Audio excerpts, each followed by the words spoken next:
Hallelujah. अब एक वचन निकालेंगे 1 कुरिन्थियों उसका 57 भी हम पढ़ेंगे। यहाँ लिखा है, परंतु परमेश्वर का धन्यवाद हो जो हमारे प्रभु यीशु मसीह के द्वारा हमें जयवंत करता है। हम सब इसको एक साथ पढ़ेंगे। बोलो, परमेश्वर का धन्यवाद हो जो हमारे प्रभु यीशु मसीह के द्वारा जयवंत करता है।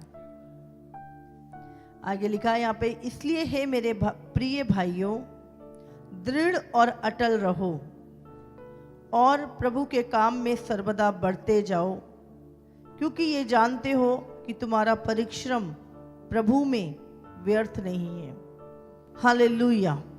आज बहुत बार हमें लगता है कि हम चर्च जा रहे हैं, हम बाइबल पढ़ रहे हैं, हम प्रार्थनाएं कर रहे हैं और हम प्रभु की सेवा कर रहे हैं, हम अपने बीज बो रहे हैं, उपवास कर रहे हैं, सुसमाचार कर रहे हैं, ये सारे जो चीज़ें हैं।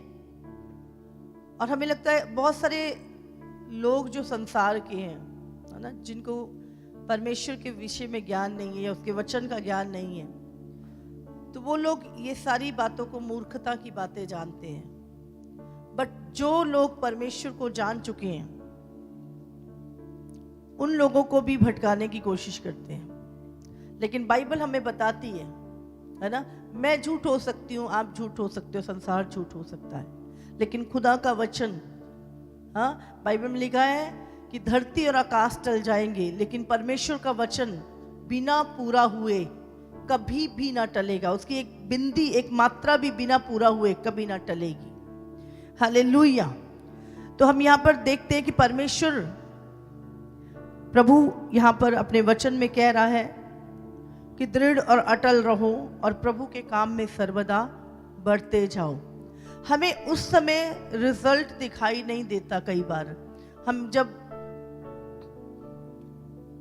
प्रभु में मेहनत कर रहे होते हैं, प्रभु में अपने समय को बो रहे होते हैं, प्रार्थनाएं कर रहे होते हैं, उपवास कर रहे होते हैं, प्रभु में चल रहे होते हैं बिना किसी डिमांड के, और हमें कई बार हमारे दिमाग में आता है कि शायद मैं 2 साल से चल रहा हूँ, मैं 5 साल से चल रहा हूँ, मैं 10 साल से चल रहा हूँ। लेकिन आप नहीं जानते, बाइबल अगर कहती है कि आपका परिश्रम व्यर्थ नहीं है तो नहीं है।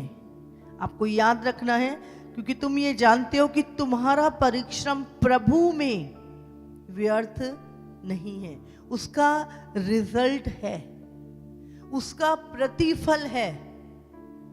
आप इस समय चर्च में बैठे हो, ऑनलाइन बैठे हो, वचन सुन रहे हो, अपना समय को प्रभु में बो रहे हो, इसका रिजल्ट है, इसका प्रतिफल है। आप प्रभु की सेवा कर रहे हो, इसका प्रतिफल है। हो नहीं सकता कि इंसान का काम करे। हो सकता है वहां से तुम्हें धोखा मिल जाए, लेकिन परमेश्वर जो विश्वास योग्य है, आप उसकी सेवा करके हो नहीं सकता कि आप प्रतिफल को ना काटें। हालेलुया। तो हमें हमेशा इस बात को याद रखना है, अगर मैं चर्च में आ रहा हूं, ये मेरा परिश्रम है और इसका ये व्यर्थ नहीं है, इसका एक प्रतिफल है। मैं प्रभु की सेवा कर रहा हूं, ये व्यर्थ नहीं है। अगर कोई तू क्या टाइम खराब कर रहा अपना, बोले चुप, तुझे पता नहीं है, तू भी यही है और मैं भी यही हूं, इसका एक बड़ा प्रतिफल मेरी जिंदगी में तू देखेगा जो मैं सेवा कर रहा हूं प्रभु की।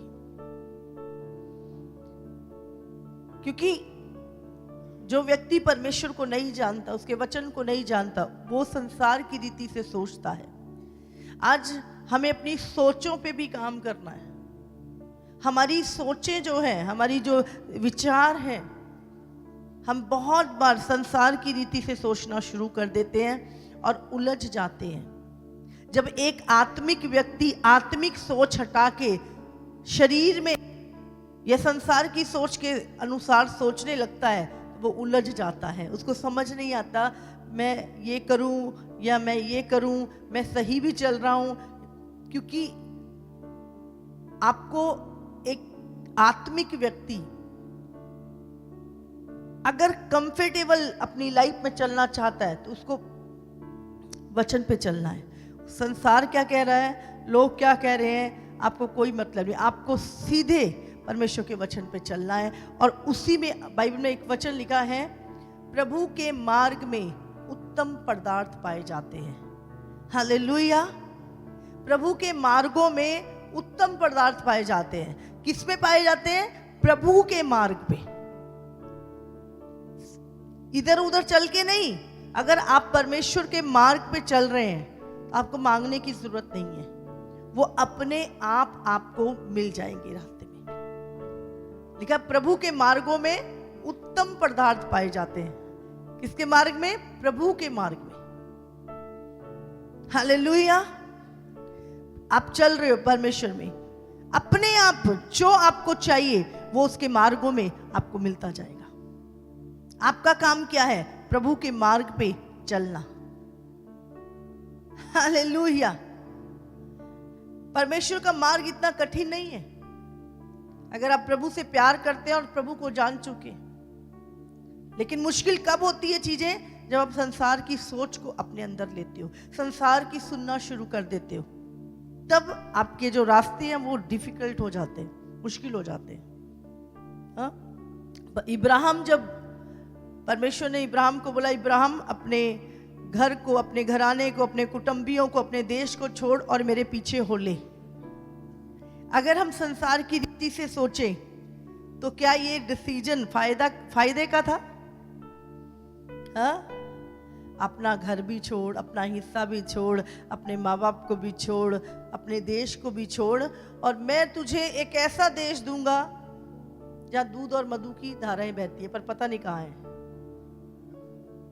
अगर हमें कोई ऐसा बोले, हमें प्रभु की आवाज आए और ऐसा प्रभु हमसे बोले, हम तो नहीं जाएंगे।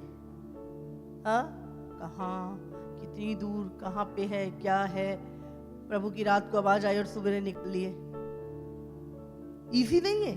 प्रभु में आसान नहीं है। और प्रभु वैसे कहता ही नहीं है ऐसे। जब प्रभु को पता होता है यही व्यक्ति मेरी विल को पूरी करेगा, प्रभु बात ही उससे करता है हमेशा जो प्रभु की विल को पूरा करता है, प्रभु की सुनता है, और प्रभु को पता ही ये व्यक्ति मेरी बात मान जाएगा। तो प्रभु ने उसको बुलाया और बाइबल में लिखा है वो उठा और अकेला ही, उसकी पत्नी उसके साथ गई, उसका भतीजा उससे बोला मैं भी जाऊंगा, तो बोले चल। वो वहां से निकल गए। और बाइबल बताती है कि रास्ते में अकाल भी आया, रास्ते में बहुत सारी मुसीबतें भी आई, लेकिन क्योंकि वो परमेश्वर की सुन के अपने घर से निकला था, परमेश्वर ने उस अकाल में भी उसको बहुत आयत दी, शत्रुओं के हाथ से भी बचाया। एक राजा उसकी पत्नी को उठा के ले गया, रात को राजा को भी धमकाया परमेश्वर ने, मेरे दास की पत्नी है, हाथ नहीं लगाना, इसको छोड़ नहीं तो तुझे नाश कर दूंगा। समझ रहे हैं? जब आप परमेश्वर की बात को सुनकर चलते हैं तो अब जिम्मेवारी किसकी बन गई? आपकी, परमेश्वर की।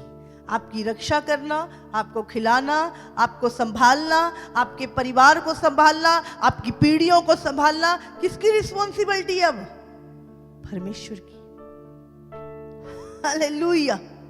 आप इंसान की बात को सुन के नहीं चल रहे, आप परमेश्वर की आवाज को सुन के चल रहे हैं और परमेश्वर में मेहनत कर रहे हैं। तो हो नहीं सकता कि आपको घाटा हो जाए या आपका नुकसान हो जाए। लिखा है परमेश्वर में की गई मेहनत कभी भी व्यर्थ नहीं है, उसका रिजल्ट है,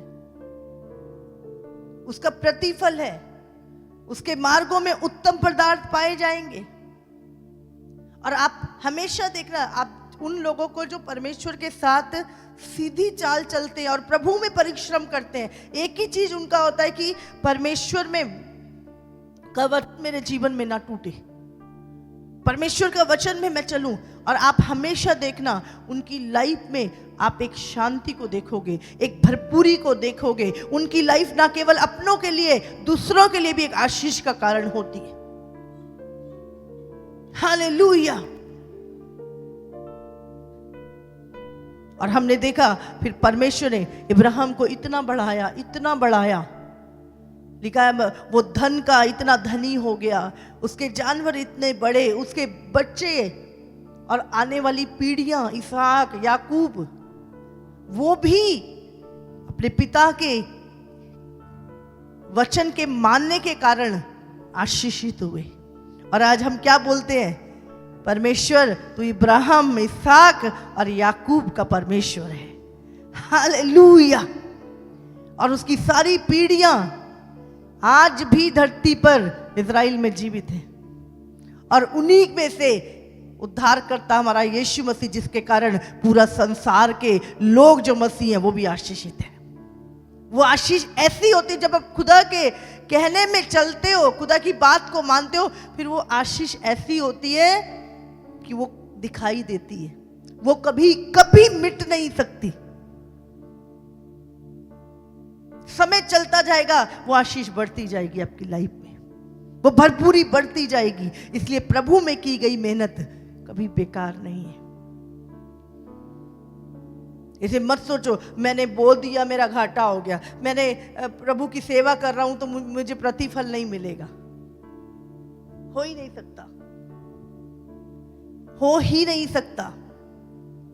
आप हो सकता है कहीं काम कर रहे हो और पता है 3 महीने काम किया और ठेकेदार ने पैसे नहीं दिए, कंपनी ने पैसे नहीं दिए, हो सकता है वहां की मेहनत आपकी खत्म हो जाए, उसका कोई प्रतिफल आपको ना मिले। लेकिन बाइबल में लिखा है प्रभु में की गई मेहनत कभी बेकार नहीं जाती।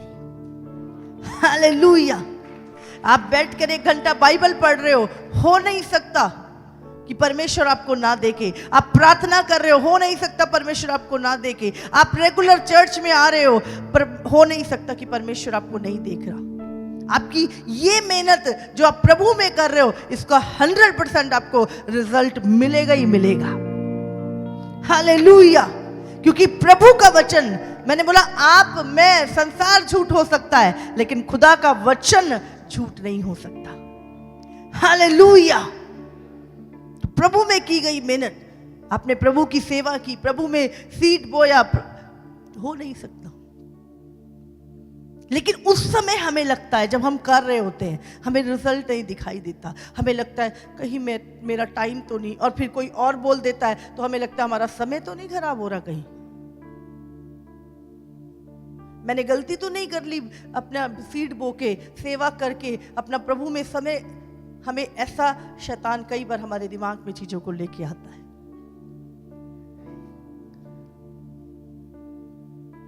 आपको नहीं पता, आप प्रभु की सेवा कर रहे हैं, आपको कोई डिवाइन हेल्पर यहीं पे परमेश्वर दे दे, आपका डिवाइन हेल्पर उस सेवा में ही आपको मिल जाए। आप चर्च आए, आपको रास्ते में आपका डिवाइन हेल्पर मिल जाए, आपको नहीं पता। क्योंकि हो नहीं सकता कि परमेश्वर में आपकी मेहनत व्यर्थ जाए। प्रभु हमेशा किसको देगा? जो विश्वास योग्य, जो किसी लाभ के बिना, किसी सोच के बिना प्रभु की सेवा कर रहा है।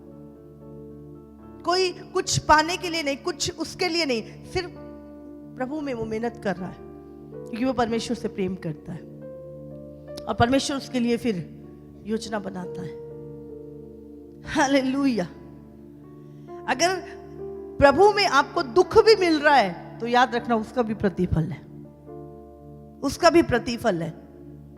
अभी सोचो यूसुफ अगर उसके भाइयों के द्वारा गिरा ना जाता, वो पोतीफर के घर में झूठे इल्जाम में जेल ना पहुंचता, और जेल में भी उसको वो लोग ना मिलते, कैसे वो अपनी मंजिल तक पहुंचता। हम यूसुफ की कहानी को जब पढ़ते हैं तो उसका सब कुछ उसके भाइयों ने उसको मारा, गड्ढे में गिर दिया, उसको बेच दिया।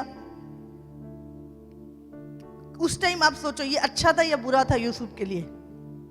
उस टाइम की कहानी अगर हम सोचें तो वो क्या फील कर रहा होगा? मैं अपने भाइयों को खाना देने आया, मैं उनकी सुधि लेने आया, मैं उनको, और मेरे भाइयों ने मुझे बेच दिया, मुझे गड्ढे में डाल दिया, मुझे अनजाने देश में मेरे को बेच दिया। तो वो कितना टूटा हुआ था, कितना दुख उसके अंदर था। वो अपने परिवार से बिछड़ के एक गुलामी की लाइफ जी रहा था। फिर वो जिस घर में था वहां पे ईमानदारी से काम कर रहा है, पर प्रभु की मर्जी में है वो। और वहां पे उस पर झूठा इल्जाम लग गया, मैंने तो किया ही नहीं, और मेरे ऊपर व्यभिचार का, रेप का केस डाल दिया और इल्जाम लगा दिया और मुझे जेल में डाल दिया। कैसा, आप सोचो, प्रभु मैं तो तेरी इतनी भक्ति करता हूं, तेरे भय में चल रहा हूं मैं। आप सोच, उस टाइम पर जब परमेश्वर के कारण हम पे सताव आ रहा है, हमें कैसा महसूस होता है? सही होने के कारण हम पे सताव आता है तो हमें कैसा लगता है? और उसके बाद उसको जेल में भी, जिसको जिन लोगों को उसने उनके सपने का अर्थ बताया वो उसको भूल गए। वो सोच रहा होगा कब प्रभु कब। लेकिन एक ही दिन परमेश्वर ने राजा को स्वप्न दिखाया और उसका अर्थ बताने वाला कोई ना मिला, और वहीं पर उसको याद किया गया और उसको बुलाया, और एक ही दिन में यूसुफ अपनी मंजिल पे पहुंच गया। कहां वो दुख में था, कहां वो बहुतों को बचाने वाला बन गया। आप जानते नहीं प्रभु में की गई मेहनत। आप देखो, पौलुस जब एक अच्छा सेनापति था, एक अच्छा ज्ञानी था और प्रभु के लोगों को सताता था, उसकी कोई पहचान नहीं थी। लेकिन जब परमेश्वर ने उसको बुलाया और वो परमेश्वर की गवाही देता था, और गवाही देने के कारण उसको मारा भी जाता था, पीटा जाता था, बेतें लगाई जाती थी, वो प्रभु के नाम के कारण दुख उठा रहा था और फिर भी प्रभु की सेवा कर रहा था। आज कितना, उस बाइबल कहती है वो तीसरे स्वर्ग में चला जाता था, और आज उसकी पत्रियां, जो नए नियम की आधी से अधिक पत्रियां जो पौलुस के द्वारा लिखी गई, उसके द्वारा करोड़ों करोड़ लोग आज आशीषित हैं यीशु के सामर्थी नाम से। हालेलुया। समझ रहे हैं? उसकी वो दुख उठाना, उसका वो मार खाना, आज पौलुस हमारे लिए एक एग्जाम्पल है। पौलुस बाइबल का एक हीरो है। समझ आ रही है आपको? तो जब आप परमेश्वर में रहते हुए अगर दुख भी उठा रहे हैं तो चिंता मत करें। आपको पता नहीं आप कितनी बड़ी ब्लेसिंग को रिलीज करने जा रहे हैं।